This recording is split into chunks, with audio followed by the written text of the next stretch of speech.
Dear friends, कैसे हैं आप सब। सबसे पहले मैं अपने हर बढ़ते हुए सब्सक्राइबर को थैंक्स कहती हूँ, जिनकी वजह से मुझे आगे बढ़ने का मोटिवेशन मिलता है। Thank you friends, thank you so much. Title पढ़ के आपने जाना होगा कि किस बारे में मैं बात करने जा रही हूँ। फ्रेंड्स, अगर आप लोग मेरे पुराने व्यूवर्स हैं, अगर आप लोग मेरे पुराने सब्सक्राइबर्स हैं, तो आप लोगों को पता होगा कि मैं पहले भी बेबी मसाज ऑयल के बारे में रिव्यू दे चुकी हूँ। कौन सा बेबी मसाज ऑयल बेबी के लिए सबसे ज़्यादा अच्छा है, इस बारे में मैं बता चुकी हूँ। मैंने फिगारो यानी कि जो जैतून का तेल है उसके बारे में भी मैंने वीडियो बनाया है। सरसों का तेल कितना उपयोगी है बच्चों की मालिश के लिए, मैंने उस बारे में भी चर्चा की है।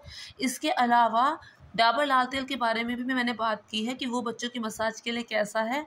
और आज इस वीडियो में मैं डाबर लाल तेल के बारे में डिटेल में बात करने जा रही हूँ कि अगर आप लोग सोच रहे हैं बच्चे की मसाज के लिए डाबर लाल तेल को खरीदने की, तो उसे खरीदें या ना खरीदें, इसके क्या फ़ायदे हैं और क्या नुकसान हैं।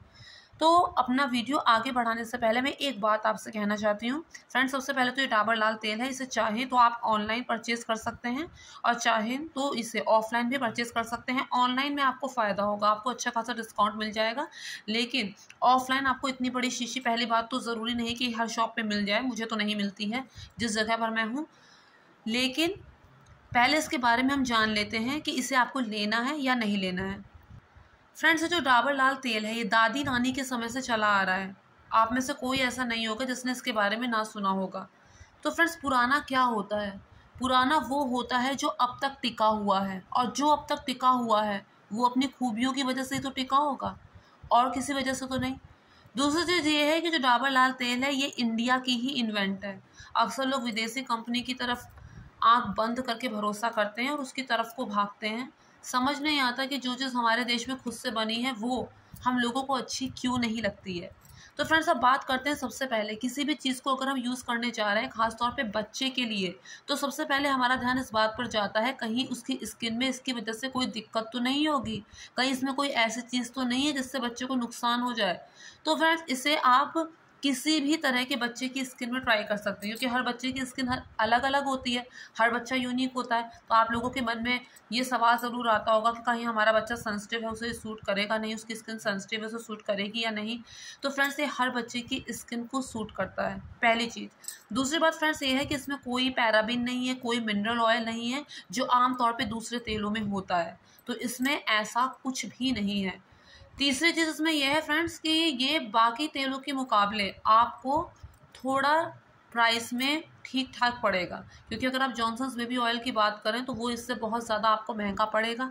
इसके अलावा अगर आप फिगारो यानी कि जैतून के तेल की बात करें तो वो ऑब्वियसली वो बहुत ज़्यादा महंगा है ही। आप चाहें तो बीच बीच में उससे उसकी मालिश कर सकते हैं, लेकिन रेगुलर उसे यूज़ करने के लिए मैं नहीं ही कहूँगी, क्योंकि एक तरफ तो आप उसकी मालिश कर रहे हैं, लेकिन वो तेल इतना ज़्यादा महंगा है। फिर आप कितना, बच्चों की मालिश सिर्फ एक बार तो होती नहीं है, 2 से 3 बार होती है, तो आप अपना सोच समझ के उसे यूज़ कर सकते हैं। लेकिन मैं हमेशा फिगारो लगाने की सलाह तो नहीं दूँगी। अभी फ़िलहाल फ्रेंड्स गर्मी का मौसम है, तो ऐसे में जो शुद्ध सरसों का तेल होता है वो बच्चों को आपके फ़ायदा नहीं करेगा। उल्टे ये होगा कि जब आप सरसों के तेल से उसकी मालिश करेंगे तो ज़रा सा भी वो धूप के इफ़ेक्ट में आएगा, चाहे आप उसे कितना भी बचाने की कोशिश करें, लेकिन सनलाइट उसकी स्किन को टच ना करे, ये तो पॉसिबल ही नहीं है। बाकी आप जिस जगह पर हैं उस जगह पर डिपेंड करता है। तो जैसा कि मैंने आपको बताया कि सरसों का तेल चाहे जितना ही शुद्ध क्यों ना हो, वो गर्मी में आपके बच्चों को नुकसान भी कर सकता है। एक तो इसकी स्किन जो है वो पूरी तरह काला कर देगा, ज़रा सा भी धूप वो पड़ेगी, आप किसी चीज़ में सरसों का तेल लगाइए और उसे धूप में रख दीजिए, क्या हाल होगा उस चीज़ का। सरसों का तेल जो है वो बहुत जल्दी, उसमें धूप जो होगी बहुत जल्दी असर दिखाएगी और उसके सिर्फ नुकसान ही होंगे। दूसरी चीज़ ये है कि सरसों के तेल से उसको दाने भी उठ सकते हैं।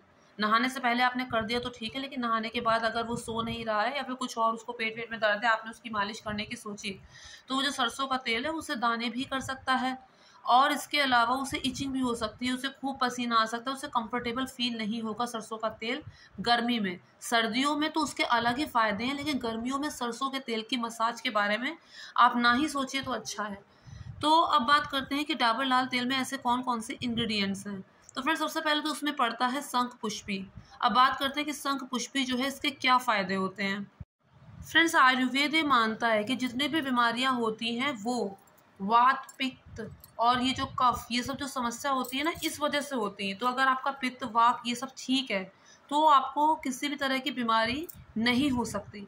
तो ये जो है शंख पुष्पी है, जो पित्त दोष होता है उसका निवारण करता है। तो ये जो शंख पुष्पी है ये बुखार और अस्थमा में भी काम आता है। लोग इसके पत्ते को सुखाकर उसे हुक्के की तरह यूज़ करते हैं कुछ लोग, तो जिस वजह से ये बुखार, अस्थमा, खांसी इन चीज़ों में भी ये कारगर सिद्ध होता है। डाबर लाल तेल में भी यूज़ हुआ है क्योंकि ये पित्त की समस्या हो, एसिडिटी की समस्या हो, तो उससे ये राहत दिलाता है। तो शंख पुष्पी एक तरह की औषधि है जो इसमें पड़ी हुई है। इसके बाद बात करते हैं मसा की। तो मसा एक तरह की फली होती है जिसकी मालिश करने से बच्चे की हड्डी और मसल्स जो होती है बहुत ज़्यादा मजबूत होती है। रतन जोत जो होता है इसके पत्तों को यूज़ करते हैं, यूज़ किया जाता है कि जहाँ पे दर्द या चोट हो वहाँ पर इसके पत्ते एज अ मेडिसिन यूज़ किए जाते हैं। तो रतन जोत का पाउडर भी इसमें पड़ा हुआ है, जिससे अगर बच्चे के कहीं दर्द हो, वो चलता फिरता है दिन भर तो पैरों में, घुटने में दर्द हो जाता है, तो उससे ये बहुत राहत देता है। जोड़ों में दर्द हो उससे भी ये बहुत राहत देता है, और हड्डियों मसल्स को तो ऑब्वियसली मजबूत बनाता ही बनाता है। अब इसमें कपूर भी यूज़ हुआ है। तो फ्रेंड्स, जो कपूर होता है ये बहुत ही अच्छी आयुर्वेदिक आप कह सकते हैं कि औषधि है। अगर बच्चे की स्किन में किसी तरह की समस्या है, कोई इचिंग है, खुजली है, तो ये कपूर उसमें उसे बहुत राहत देगा। उसकी स्किन में किसी भी तरह का इन्फेक्शन है तो कपूर उसमें उसे बहुत ज़्यादा राहत देने वाला है, तो इसलिए इसमें कपूर भी पड़ा हुआ है। इसके अलावा इसमें जो यूज़ हुआ है वो है सरला तेल, सरला तेल। अब इसे जानेंगे कि ये किस तरह से बच्चों के लिए फ़ायदेमंद है। एक तो ये बच्चों की हड्डियों मसल्स को बहुत मजबूत बनाता है, मालिश के लिए बहुत अच्छा है। कमर दर्द, हड्डियों का दर्द और इसके अलावा बोन्स और मसल्स को मजबूत बनाने में ये जो सरला तेल है वो यूज़ होता है।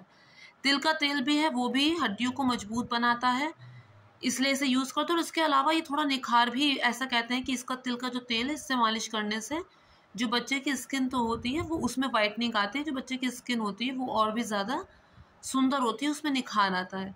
तो फ्रेंड्स, ये आप देख रहे हैं कि इसमें कितने अच्छे अच्छे इंग्रेडिएंट्स जो हैं वो यूज़ हुए हैं, और एक भी कोई ऐसी चीज़ नहीं है जो हानिकारक हो। सबसे बड़ी चीज़ ये है कि इसमें पैराबेन और मिनरल ऑयल नहीं है जो कैंसर तक दे सकते हैं। इसके अलावा ये पूरी तरह से आयुर्वेदिक है। आयुर्वेदिक भले धीमा असर करे लेकिन उसका असर होता ज़रूर है। और इसके अलावा इसके किसी भी तरह के कोई साइड इफ़ेक्ट नहीं है, ये क्लिनिकली टेस्टेड है कि किसी भी तरह के साइड इफ़ेक्ट नहीं हुए हैं। और सबसे इम्पॉर्टेंट बात, ये जो लाल तेल है इसे मालिश जिन बच्चों पर की गई उनका कंपैरिजन जब दूसरे बच्चों से किया गया तो ऐसा पाया गया कि जिन बच्चों की रोज़ाना डाबर लाल तेल से मालिश होती थी उनकी जो ग्रोथ है हड्डियों की वो ज़्यादा तेज़ी से हुई, और वो बच्चे ज़्यादा तेज़ी से डेवलप हुए। तो इस वजह से भी हम डाबर लाल तेल को यूज़ कर सकते हैं। फ्रेंड, दूसरी चीज़ ये है कि कई बार ऐसा होता है कि बच्चे की मालिश अक्सर माएँ स्किप कर जाती हैं क्योंकि उनके लिए घर के और ज़रूरी काम होते हैं, और घर के जो दूसरे लोग होते हैं वो उनके कामों में इतना ज़्यादा उलझ जाती हैं कि वो बच्चे को प्रायोरिटी नहीं देती। वो बहुत ज़्यादा गलत है, क्योंकि बच्चे के लिए स्टैंड लेना आपको आना चाहिए।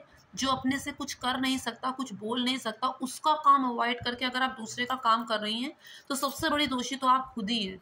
तो बच्चे की रोज़ाना कम से कम 2 बार तो मालिश होनी ही चाहिए, और अगर 2 बार आप किसी कारणवश नहीं कर पा रही हैं तो 1 ही बार कीजिए, लेकिन हर रोज़ कीजिए और बहुत देर तक कीजिए।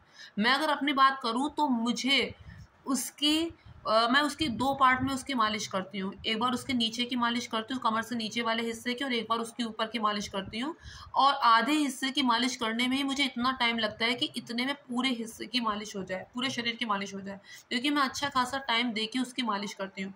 कई बार माँ को ये शिकायत होती है कि बच्चा मालिश करवाता नहीं, रोएगा, तो उससे अपना भला बुरा तो पता नहीं है। उसे नहीं पता कि वो मालिश नहीं करवाएगा तो क्या होगा। अगर उस टाइम पे आप उसका रोना सुनेंगी तो वो तो कमज़ोर रह जाएगा ना। तो इसलिए किसी भी तरह उसे बहला के फुसला के बच्चे की मालिश रोज़ाना करनी चाहिए, और बहुत देर तक करनी चाहिए। ऐसा करने से ना केवल उसकी हड्डियां मजबूत होंगी, उसको चलने फिरने की दिक्कत उसकी दूर होगी, और इसके अलावा अच्छे से उसको मालिश करेंगी आप तो उसको अच्छे से नींद भी आएगी। और इसके अलावा जब उसमें पेट में जैसे कब्ज़ या दर्द की समस्या होती है तो इस तरह से सर्कुलर क्लॉकवाइज ऐसे सर्कुलर मोशन में अगर आप उसके पेट में इस तरह से मालिश करेंगे तो उसे बहुत अच्छा लगेगा। इसके अलावा रात में सोने से पहले उसकी नाभि में कोई ना कोई तेल ज़रूर डालना चाहिए। ये तेल भी आप चाहें तो डाल सकती हैं, लेकिन अगर मैं अपनी बात करूँ तो मैं उसकी नाभि में कोकोनट ऑयल या फिर सरसों का तेल उसकी नाभि में रात में सोने से पहले डालती हूँ। ऐसा इसलिए क्योंकि कहते हैं कि बच्चे का पहला मुख जो होता है वो उसकी नाभि होती है, क्योंकि जब बच्चा माँ के पेट में होता है तो उसकी नाभि माँ से कुछ इस तरह से जुड़ी होती है कि उसी के सहारे जो आहार होता है बच्चे तक पहुँचता है। लोग ऐसा भी कहते हैं कि नाभि में तेल लगाने से होंठ मुलायम हो जाते हैं, यानी कि जो नाभि है वो पूरे शरीर में अंदर तक जाती है। तो इसलिए नारियल का तेल या फिर शुद्ध सरसों का तेल बच्चे की नाभि में सोने से पहले ज़रूर डालना चाहिए, और आप चाहें तो अपनी नाभि में भी डाल सकती हैं। तो फ्रेंड्स, इसके अलावा मैं एक और इम्पॉर्टेंट बात आपसे ये कहना चाहती हूँ कि बच्चे के काम को, उसके खान पान को और उसकी मालिश को, ये सब आपकी प्रायोरिटी होनी चाहिए। बाकी दूसरे को चाहे बुरा लगे या भला लगे, क्योंकि हर माँ का ये कर्तव्य होता है। तो मुझे उम्मीद है कि आपको मेरा ये वीडियो पसंद आया होगा, और अगर आपको मेरा ये वीडियो पसंद आए तो मेक श्योर मेरे चैनल को सब्सक्राइब, वीडियो को लाइक और शेयर ज़रूर कीजिएगा friends. Thank you so much.